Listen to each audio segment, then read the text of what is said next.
Boa noite, pessoal. Dando continuidade então à aula sobre cartografia, é importante que a gente aprenda a localizar pontos na nossa cartografia, no nosso mapa, na nossa carta, na nossa planta, né?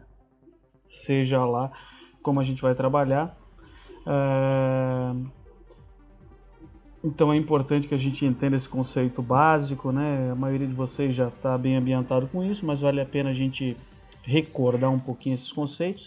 Então, ó, Polo Norte e Polo Sul, né, pessoal? Então, sempre acima da linha do Equador, tudo que é localizado acima vai estar no Polo Norte, tudo que está ao sul da linha do Equador está relacionado ao nosso hemisfério sul e, portanto, lá embaixo o Polo Sul.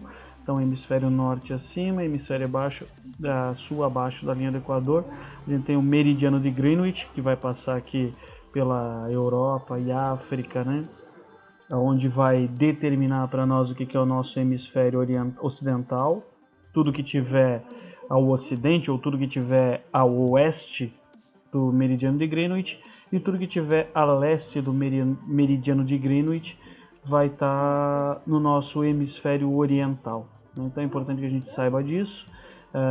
Meridianos e paralelos, bom, os paralelos, né, os meridianos são cada um dos círculos que cortam a Terra em duas partes iguais, que vai passar pelo polo norte e sul, né? Então eles vão cruzar os polos. Os paralelos são aqueles horizontais, né? E eles representam cada um dos cortes feitos na Terra. A latitude e a longitude, bom, a latitude e a longitude são os conceitos que estão vinculados aqui. A latitude é a distância angular entre um plano do Equador e um ponto na superfície da Terra, né, unido perpendicularmente ao centro do planeta. Então está vinculado aqui a longitude a esse ângulo gerado aqui, né, a latitude a esse ângulo gerado aqui, ó, né, ou seja, esse ângulo aqui, ó, essa distância aqui, né. Sistema de coordenadas, então é importante que a gente veja, a gente deu uma faladinha na aula passada. Nós temos aqui como sistemas de coordenadas principais, os mais utilizados, né, o sistema de coordenadas geográficas, que são baseados nas coordenadas geodésicas, e o sistema UTM, que é baseado em planos retangulares, né. A UTM está vinculada à unidade transversal de Mercator, né, que é vinculada a um tipo das projeções da Terra. Então é importante que a gente tenha essa ciência disso também. O sistema de coordenadas geográficos é aquele que vai estar apresentado em latitude e longitude, contendo as medidas angulares, ou seja, vai estar sempre gravado em grau, minuto, segundo, né? Sempre vai estar gravado em grau, minuto, segundo. Elas são diferentes das coordenadas UTM, eu tenho que entender isso, né? A coordenada UTM, ela já vai ter uma determinação diferente, ela não vai estar em graus, né? As UTMs, elas vão estar vinculadas a uma distância métrica, certo?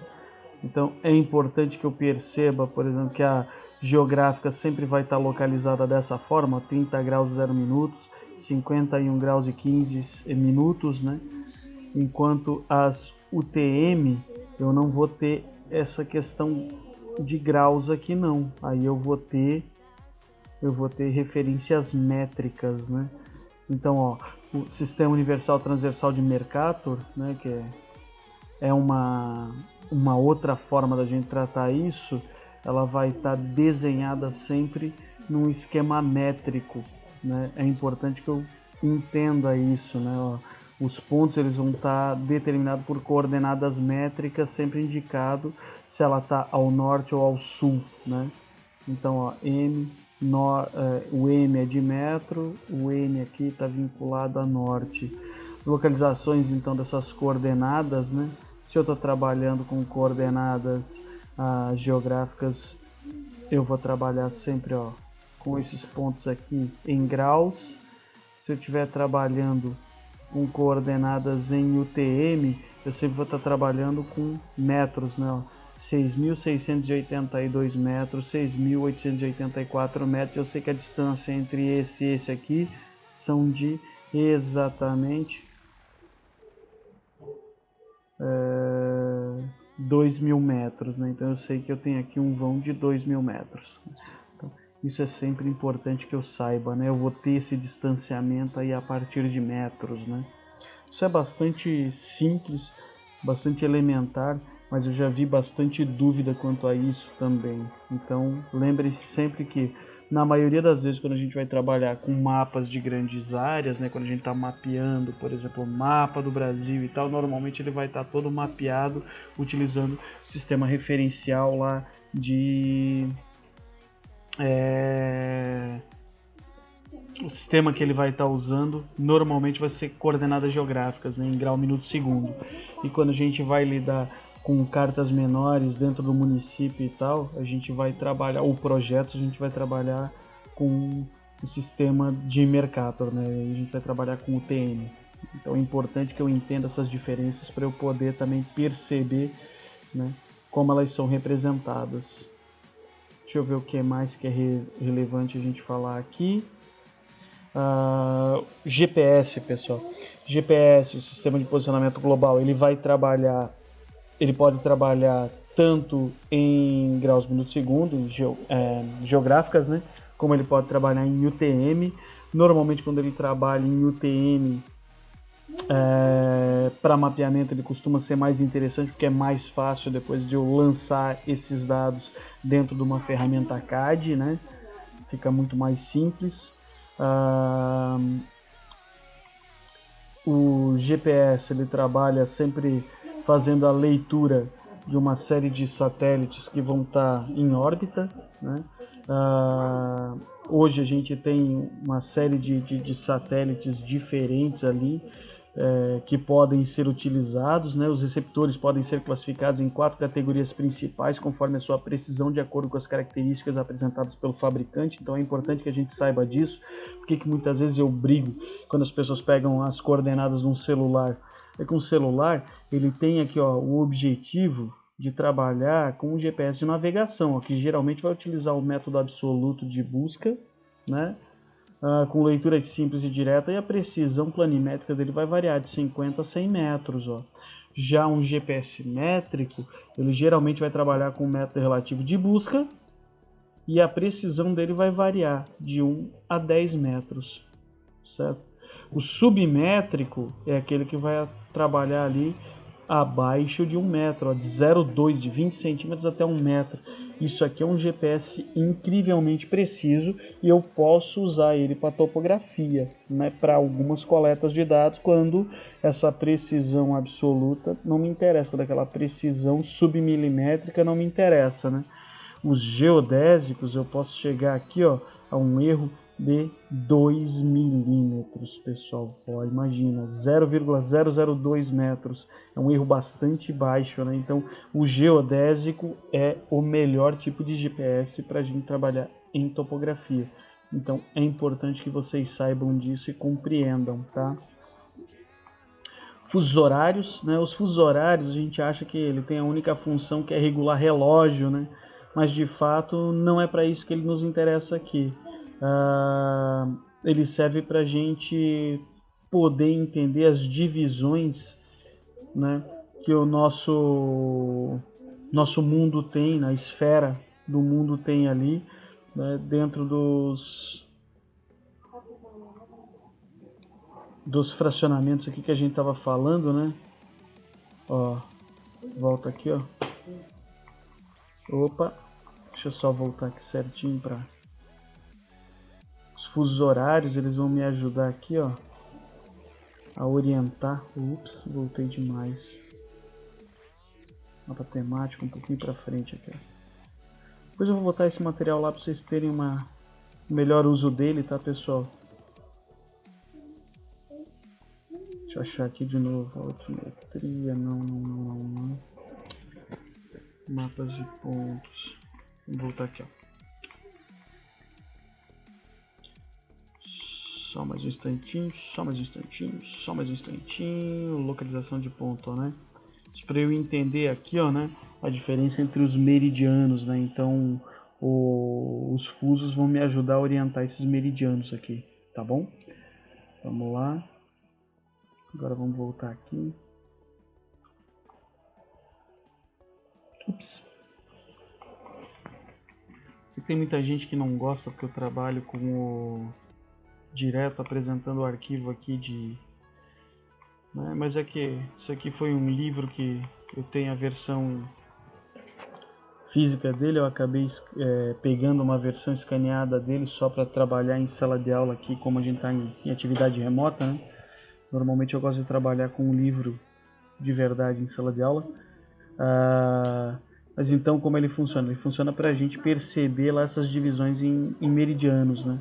E aí a gente vai dividir então os 360 graus em 15 graus para funcionar cada um dos fusos horários, né?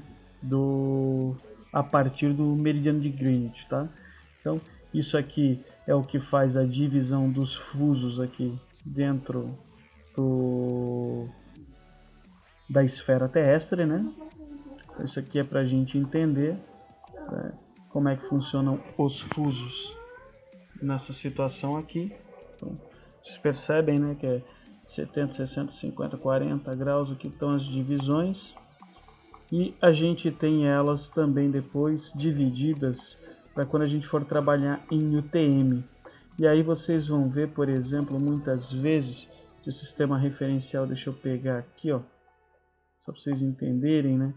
Mas vocês vão perceber, por exemplo, que muitas vezes as coordenadas, o sistema referencial que você vai usar, vai estar lá o 18N, 18S e tal. A gente aqui em Santa Catarina, por exemplo, na nossa região, a gente trabalha com o 22S, ou seja, a gente está dentro desse fuso aqui, a gente está dentro do fuso 22S. S por quê? Sul, né? Se a gente tivesse a partir da linha do Equador Norte, a gente trabalharia com o 22N, né? Como a gente está ao sul, a gente trabalha com o fuso 22 Sul. Então, sempre que a gente for pegar qualquer sistema referencial dentro de um software ou dentro de um mapa pronto e tal, eu quero saber em qual sistema que eu vou estar trabalhando, eu vou estar aqui dentro do 22S, tá?